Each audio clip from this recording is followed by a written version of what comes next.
श्रीमद् भगवद गीता द्वितीय अध्याय 31तम श्लोक र व्याख्या एही प्रकार। पुणी निजर धर्म दृष्टि भी तुमे भय करिबा उचित नुहे, कारण क्षत्रिय निमंते धर्म युद्ध ठारू बली कल्याणकर कर्तव्य आउ किछि नहीं। एही 31तम श्लोक संबंध रे कहा जाइछि, एपर्यंत भगवान सांख्य योग अनुसार अनेक जुक्ति देई नित्य शुद्ध बुद्धि सम निर्विकार और अकर्ता आत्मार तत्व नित्यत्व अविनाशित्व आदि प्रतिपादन करिछन्ति, तथा शरीर को विनाशशील बोली कही आत्मा बा शरीर पई अथवा शरीर एवं आत्मार वियोग पई शोक करिबा अनुचित बोली सिद्ध करिछन्ति। ता सहित प्रसंग क्रमे आत्मा को जन्म मरणशील बोली मानि नेले मध्य शोक करिबा उचित नुहे बोली प्रतिपादन करिछन्ति और अर्जुन को युद्ध करिबा को आज्ञा देइछन्ति। वर्तमान परवर्ती 7टी श्लोक द्वारा क्षात्र धर्म अनुसारे शोक करिबा अनुचित बोली सिद्ध करी अर्जुन को युद्ध करिबा पई उत्साहित करुछन्ति।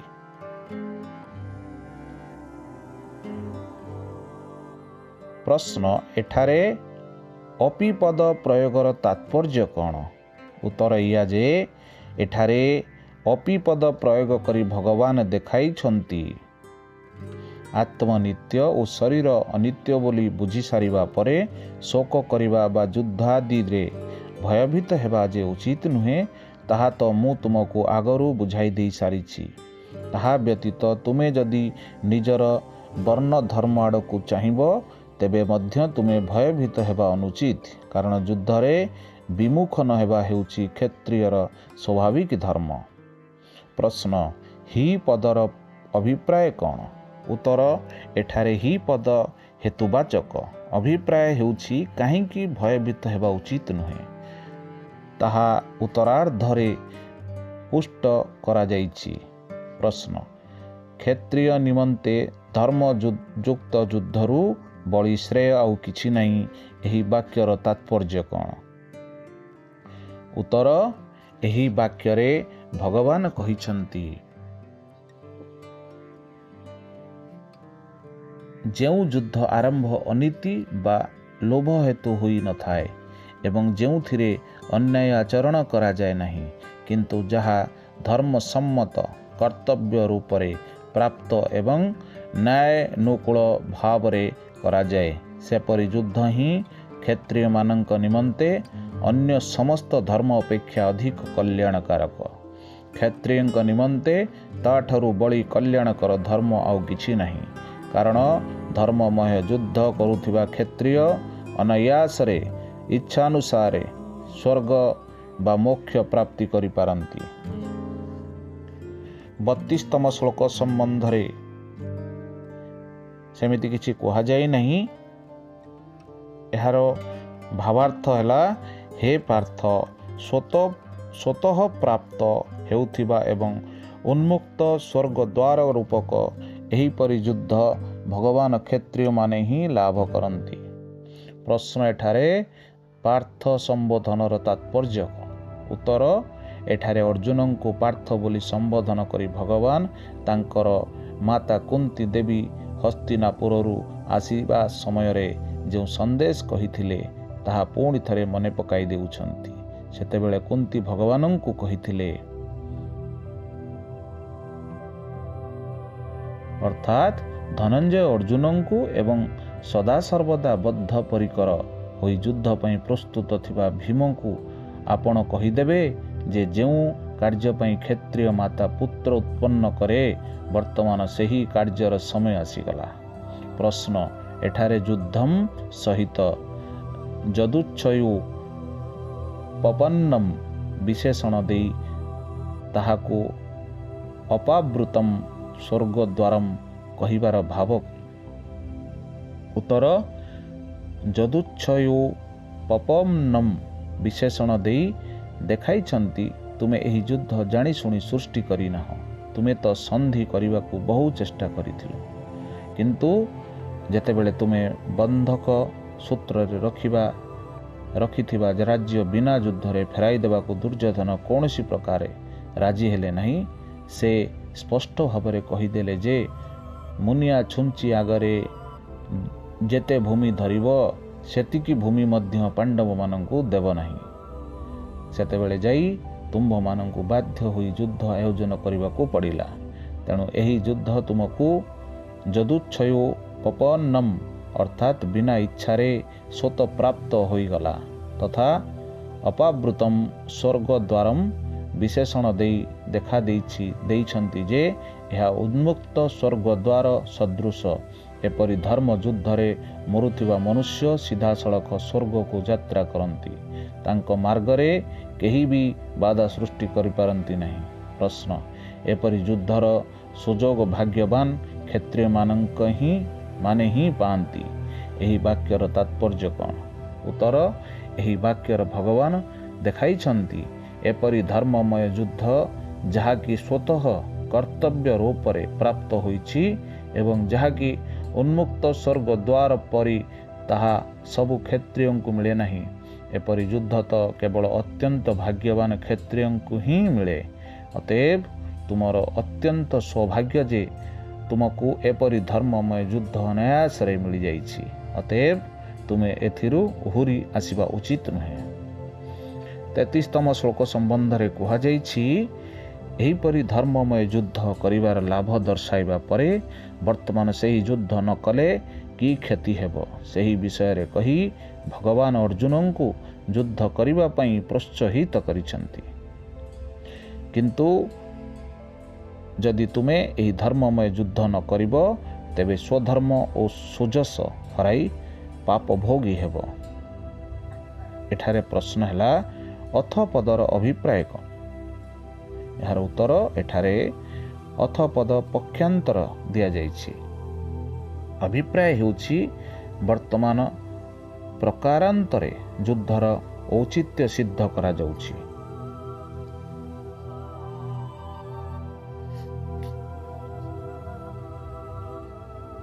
एठारे प्रश्न अन्य एक प्रश्न प्रसंग रे कहा जाइछि, षष्टांगम सहित इमम एवं धर्म्यम एही दुई विशेषण प्रयोग करी जदि तुमे युद्ध न करिब तेबे स्वधर्म और कीर्ति हराई पाप भोगी हेबो बोली कहिबार अभिप्राय कौन?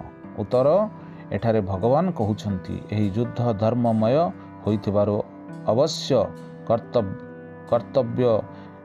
कर्तव्य यह तुमको भल भाव रे बुझाई दिया जाइछि। यह परे मध्य जदि तुमे कौनसी कारण युद्ध न करिब तेबे तुमर स्वधर्म त्याग हेबो एवं निबातक चादी दानव मानक सहित युद्ध रे विजय लाभ करुथिबारु एवं भगवान शंकरଙ୍କ सहित युद्ध करि पारुथिबारु संसार रे तुमर जो महान कीर्ति प्रसार होई जाइछि ताहा भी नष्ट होई जिवो। एहा छड़ा तुमे कर्तव्य त्याग करिदेबा फलरे निश्चित भाव रे तुमर पाप हेबो। अतएव तुमे जो पाप भय रे युद्ध त्याग करुछ एवं भयभीत हेउछ ताहा सर्वथा अनुचित। 34तम श्लोक अर्थ भावार्थ हैला, तथा समस्ते दीर्घ काल स्थायी तुमर अपकीर्ति भी आलोचना करिवे एवं सम्माननीय पुरुष मानक निमंते अपकीर्ति हेउछि मरणरु बड़ी दुखदायक। एठारे प्रश्न आसुछि, एठारे अपि पद प्रयोग करी समस्ते दीर्घ काल धरी तुमर अपकीर्ति आलोचना करिवे बोली कहिबार अभिप्राय कौन? यार उत्तर हैला, अपि पद प्रयोग करी एही वाक्य रे भगवान देखाइछन्ति केवल जे स्वधर्म और कीर्ति नाश हेब एवं पाप लागिब सेतिकी नुहे, ता संगे संगे देवता ऋषि मनुष्य आदि समस्ते तुमर बहु निंदा भी करिवे एवं सही अपकीर्ति स्वल्प काल स्थायी न होई ଅନନ୍ତ କାଳ ପର୍ଯ୍ୟନ୍ତ ଲାଗି ରହିବ। ତେଣୁ ତୁମେ ତୁମ ନିମନ୍ତେ ଯୁଦ୍ଧ ତ୍ୟାଗ କରିବା ସର୍ବଥା ଅନୁଚିତ। ପ୍ରଶ୍ନ, ସମ୍ମାନନୀୟ ପୁରୁଷ ପାଇଁ ଅପକୀର୍ତ୍ତି ମରଣ ଠାରୁ ବି ଦୁଃଖଦାୟକ। ଏହି ବାକ୍ୟର ତାତ୍ପର୍ଯ୍ୟ କ'ଣ? ଏହାର ଉତ୍ତର ହେଲା, ଏହି ବାକ୍ୟରେ ଭଗବାନ ଦେଖାଇଛନ୍ତି ଯଦି ତୁମେ ଅପକୀର୍ତ୍ତି ହେଲେ ଆମର କ'ଣ କ୍ଷତି ହୋଇଯିବ ବୋଲି କହିବ, ତେବେ ସେପରି କହିବା ଆଦୌ ଠିକ୍ ହେବ ନାହିଁ। ଯେଉଁ ପୁରୁଷ ସଂସାରରେ ପ୍ରସିଦ୍ଧ ହୋଇଯାଆନ୍ତି, ଯାହାଙ୍କୁ ବହୁ ଲୋକ ଶ୍ରେଷ୍ଠ ବୋଲି ମାନନ୍ତି, ସେପରି ପୁରୁଷଙ୍କ ନିମନ୍ତେ ଅପକୀର୍ତ୍ତି ମରଣ ଠାରୁ ବି ବଳି ଦୁଃଖଦାୟକ ହୁଏ। ଅତଏବ ଯଦି ସେପରି ଅପକୀର୍ତ୍ତି ହେବ, ତେବେ ତୁମେ ତାହା ସହିପାରିବ ନାହିଁ, କାରଣ ସଂସାରରେ ତୁମେ ବଡ଼ ଶୂରବୀର ଏବଂ ଶ୍ରେଷ୍ଠ ପୁରୁଷ ବୋଲି ବିଖ୍ୟାତ ହୋଇଛ। ସ୍ୱର୍ଗଠାରୁ ପାତାଳ ପର୍ଯ୍ୟନ୍ତ ସବୁ ସ୍ଥାନରେ ତୁମର ପ୍ରତିଷ୍ଠା ରହିଛି। 35ତମ ଶ୍ଲୋକର ଭାବାର୍ଥ ହେଲା, ଏବଂ ଯେଉଁମାନଙ୍କ ଦୃଷ୍ଟିରେ ତୁମେ ବିଶେଷ ରୂପେ ସମ୍ମାନିତ ହୋଇସାରିଛ, ସେମାନଙ୍କ ଦୃଷ୍ଟିରେ ବର୍ତ୍ତମାନ ହୀନ ହୋଇଯିବ। ସେହି ମହାରଥୀମାନେ କରିବେ ଯେ ତୁମେ ଭୟଭୀତ ହୋଇ ଯୁଦ୍ଧରୁ ଓହରିଗଲ। ଏଠାରେ ପ୍ରଶ୍ନ ହେଲା, ଯେଉଁମାନଙ୍କ ଦୃଷ୍ଟିରେ ତୁମେ ବିଶେଷ ରୂପେ ସମ୍ମାନିତ ହୋଇସାରିଛ, ସେମାନଙ୍କ ଦୃଷ୍ଟିରେ ବର୍ତ୍ତମାନ ହୀନ ହୋଇଯିବ। ଏହି ବାକ୍ୟର ଅଭିପ୍ରାୟ କ'ଣ? ଉତ୍ତର ହେଲା, ଏହି ବାକ୍ୟର ଭଗବାନ କହୁଛନ୍ତି, ଭୀଷ୍ମ, ଦ୍ରୋଣ, ଶଲ୍ୟ ଆଦି ତଥା ବିରାଟ, ଦ୍ରୁପଦ, ସାତ୍ୟକୀ ଏବଂ ଧୃଷ୍ଟଦ୍ୟୁମ୍ନ ଆଦି ମହାରଥୀଗଣ, ଯେଉଁମାନେ କି ତୁମର ବହୁତ ପ୍ରଶଂସା କରି ଆସିଛନ୍ତି, ତୁମକୁ ବଡ଼ ଶୂରବୀର, ମହାନ ଯୋଦ୍ଧା ଏବଂ ଧର୍ମାତ୍ମା ବୋଲି ମାନି ଆସୁଛନ୍ତି, ଯୁଦ୍ଧ ତ୍ୟାଗ କରିଦେଲେ ତୁମେ ସେମାନଙ୍କ ଦୃଷ୍ଟିରେ ତଳେ ପଡ଼ିଯିବ। ସେମାନେ ତୁମକୁ କାପୁରୁଷ ବୋଲି ଭାବିବେ। ପ୍ରଶ୍ନ, ମହାରଥୀମାନେ ତୁମେ ଭୟଭୀତ ହୋଇ ଯୁଦ୍ଧ ତ୍ୟାଗ କରୁଛ ବୋଲି ମନେ କରିବେ। ଏହି ବାକ୍ୟର ତାତ୍ପର୍ଯ୍ୟ କ'ଣ? ଏହି ବାକ୍ୟର ଉତ୍ତର ହେଲା, ଏହି ବାକ୍ୟରେ ଭଗବାନ ମହାରଥୀମାନଙ୍କ ଦୃଷ୍ଟିରୁ ଅର୍ଜୁନଙ୍କର ପତନ ହେବାର ହିଁ ସ୍ପଷ୍ଟୀକରଣ ଦେଇଛନ୍ତି।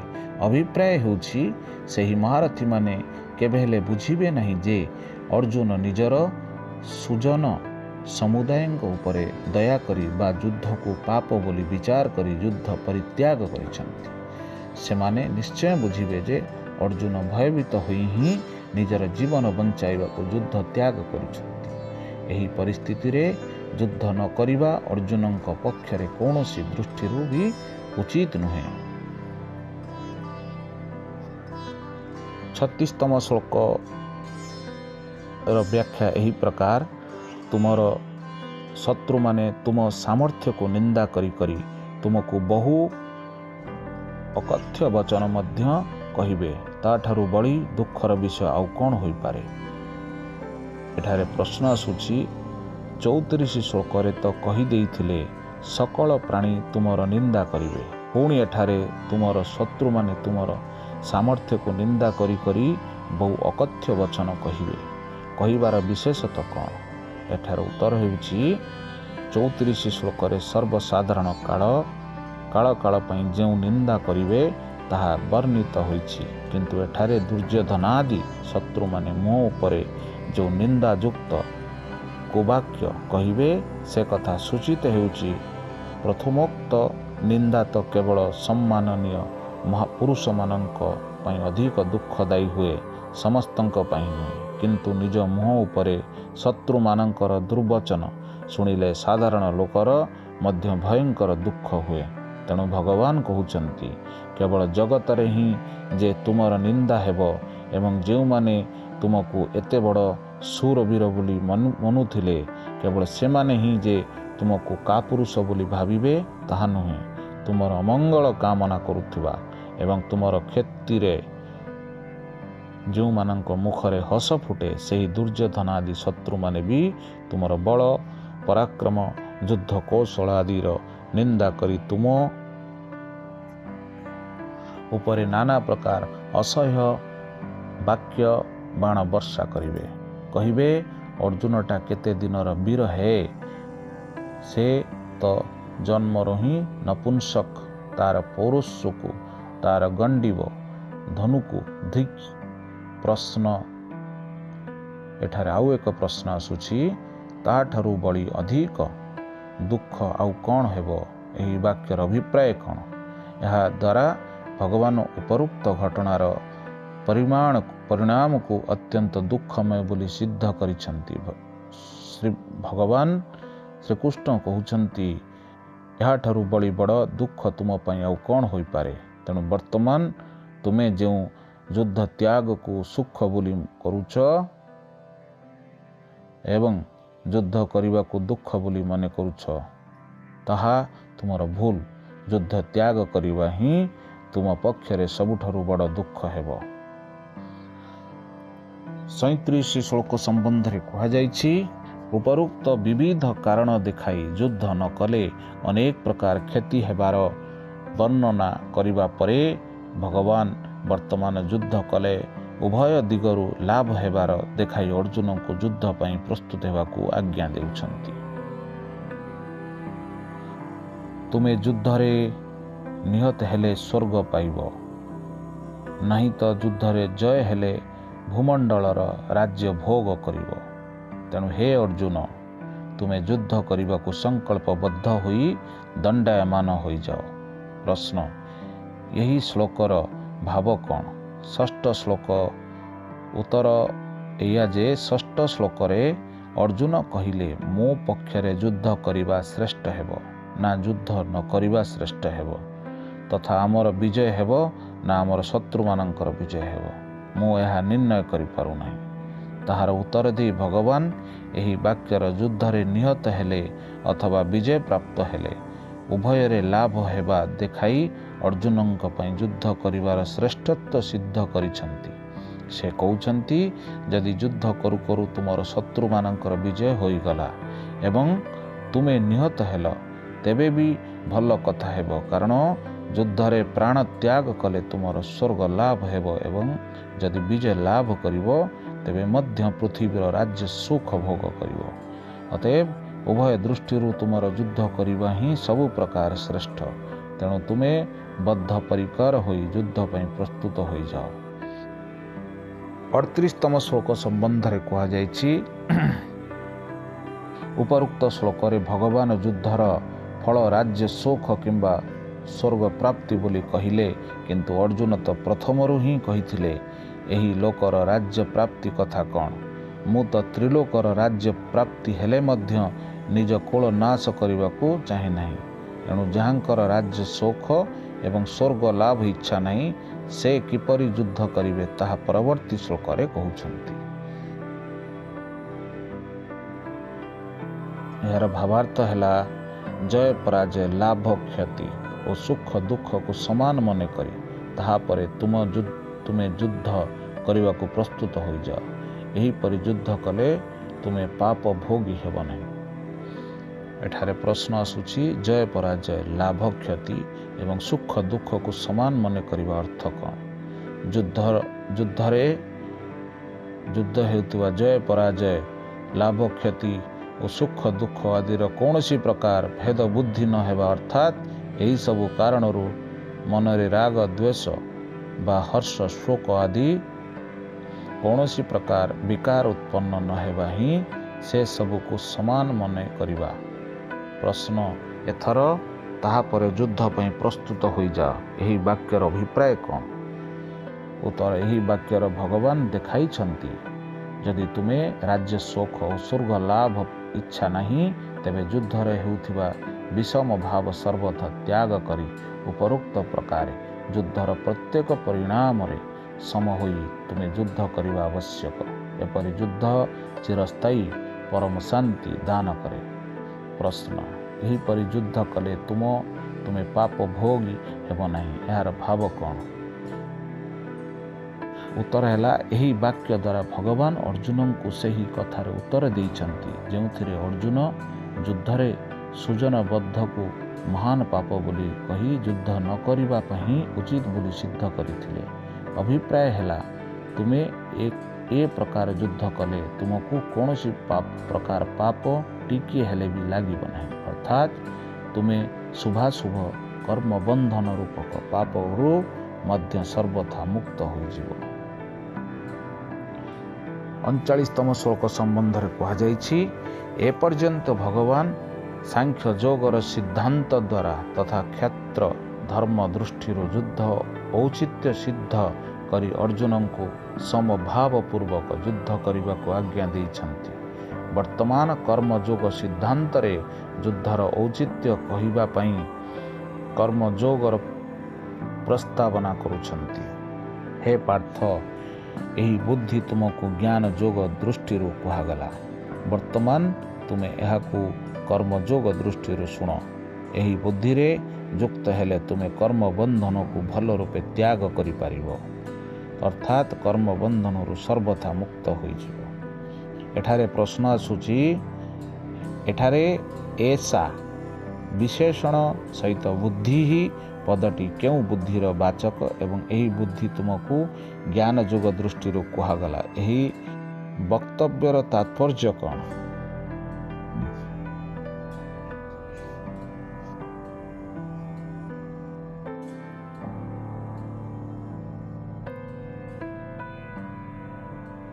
यार उत्तर है पूर्व श्लोक रे भगवान अर्जुन को जो समभाव युक्त हुई युद्ध करने को कहिचंती, एठारे ऐसा पद सहित बुद्धि ही पदटी से ही समभावर वाचक, कारण ऐसा पदटी अत्यंत निकटवर्ती वस्तु को दर्शाई थाए। अतएव भगवान यही वक्तव्य द्वारा ज्ञान योग साधना रे यही समभाव किपरि प्राप्त हुए ताहा एठारे देखाइछन्ति।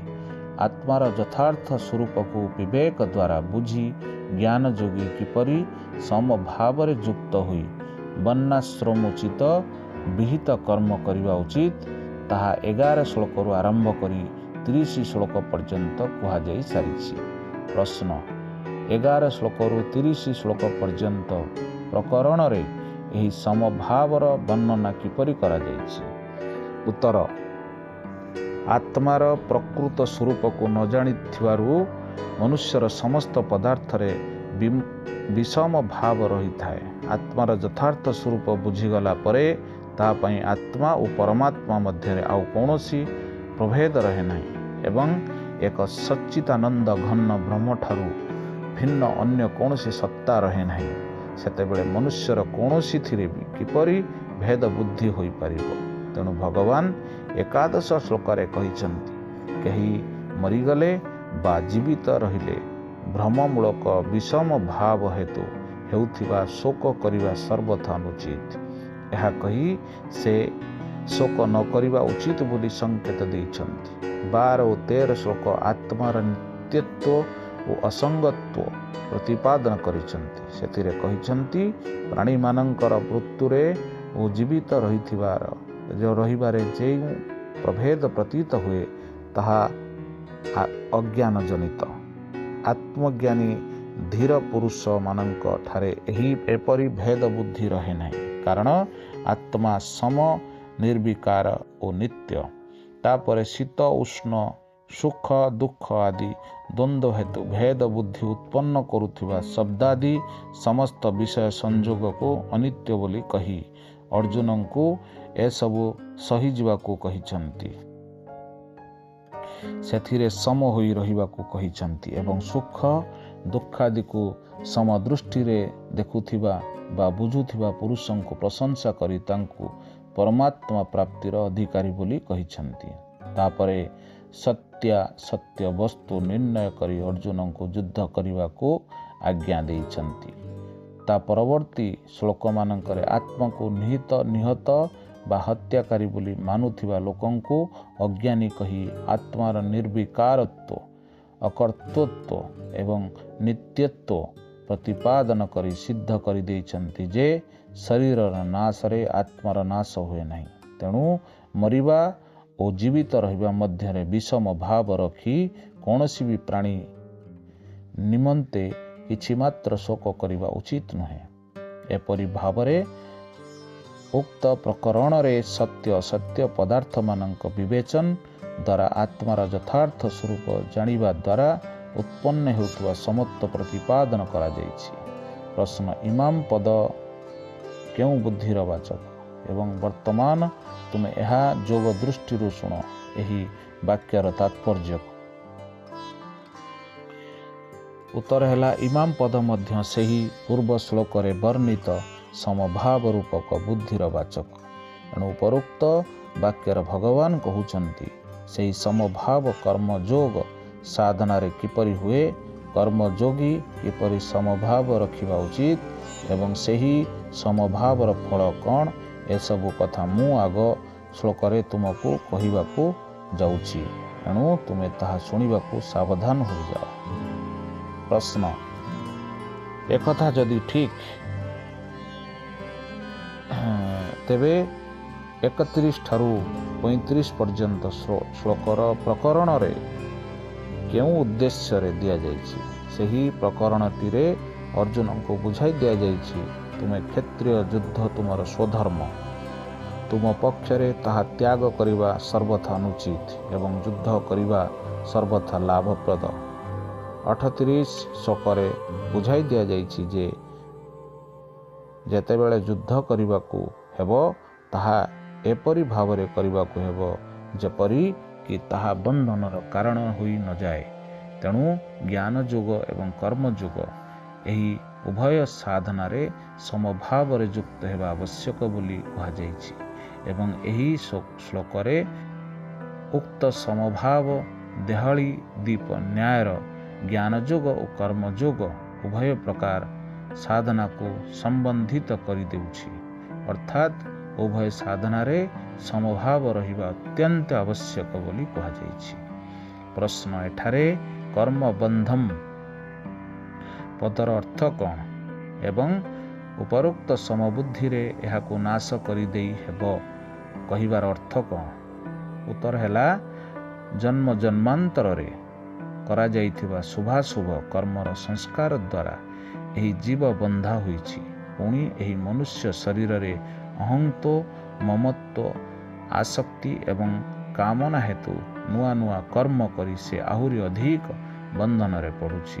ଏଣୁ ତାହା ଉକ୍ତ ଜୀବାତ୍ମାକୁ ବାରମ୍ବାର ନାନା ପ୍ରକାର ଯୋନିରେ ପକାଇ ଜନ୍ମ ମୃତ୍ୟୁ ରୂପକ ସଂସାର ଚକ୍ରରେ ଘୁରାଉଛି।